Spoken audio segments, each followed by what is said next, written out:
ជួបបញ្ហាក្នុងប្រការណាមួយនីតិពិតជាមានសារៈសំខាន់ខ្លាំងណាស់សម្រាប់អ្នកដែលគាត់ត្រូវការជំនួយដូចជានៅពេលដែលមានគ្រោះថ្នាក់ចរាចរណ៍អំពើហិង្សាឬកើតមានហេតុការណ៍ផ្សេងៗប៉ុន្តែអ្វីដែលគួរឲ្យខ្លាចបំផុតគឺមិនមានគ្រាន់តែជាហេតុការណ៍ដែលបានកើតឡើងនោះទេផ្ទុយទៅវិញបញ្ហាដែលគួរឲ្យខ្លាចនោះគឺមិនដឹងថារោគលេខទំនាក់ទំនងមកពីណាឲ្យប្រកាសដែលមើលឃើញពីបញ្ហាប្រឈមទាំងអស់នេះហើយទៅក្រុមរបស់ពួកយើងបានសម្រេចចិត្តថាបង្កើតកម្មវិធីមួយដែលមានឈ្មោះថា CVC 5G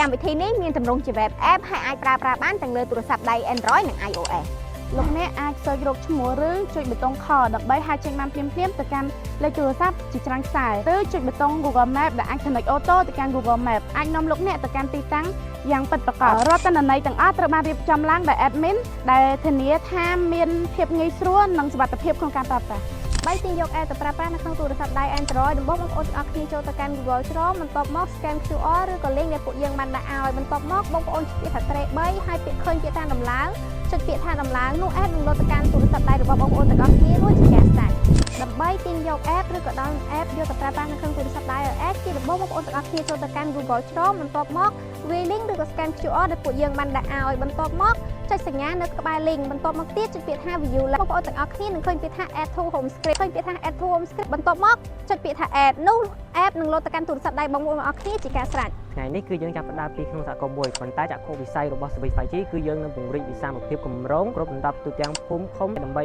ប្រែក្លាយប្រទេសរបស់យើងឲ្យក្លាយទៅជាបណ្ដាញសហគមន៍ Digital តភ្ជាប់គ្នាយ៉ាងពិតប្រាកដ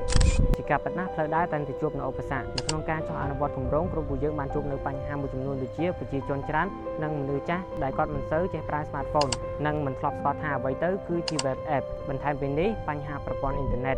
ដោយនៅតំបន់ខ្លះអ៊ីនធឺណិតមិនមានស្ថិរភាពអញ្ចឹងហើយយើងត្រូវចំណាយពេលច្រើនមែនទែននៅក្នុងការបញ្យល់និងបង្រៀនពួកគាត់ម្ដងហើយម្ដងទៀតប៉ុន្តែឧបសគ្គទាំងនេះមិនបានធ្វើឲ្យក្រុមពួកយើងបោះបង់នោះទេដោយយើងដឹងថារាល់នាទីដែលយើងចំណាយពេលបង្រៀនគាត់ថ្ងៃនេះគឺនឹងអាចជួយសង្គ្រោះនរណាម្នាក់នៅថ្ងៃស្អែក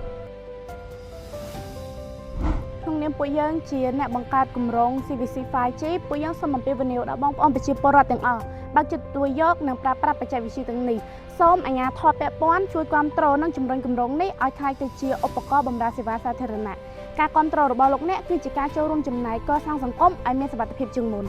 ជាមួយនឹង web app CVC 5G យើងរំពឹងថាប្រជាពលរដ្ឋនឹងងាយស្រួលក្នុងការទំនាក់ទំនងងាយស្រួលក្នុងការរកព័ត៌មានកាត់បន្ថយពេលវេលានិងមានទំនាក់ទំនងល្អជាមួយនឹងអាជ្ញាធរក្រៅនេះមិនត្រឹមតែជាការជួយសង្គ្រោះបណ្ដាអាសន្ននោះទេប៉ុន្តែវាក៏ជាការបង្កើនប្រសិទ្ធភាពនិងទំនាក់ទំនងល្អពីប្រជាពលរដ្ឋ Smart Community សហគមន៍វៃឆ្លាត CVC 5G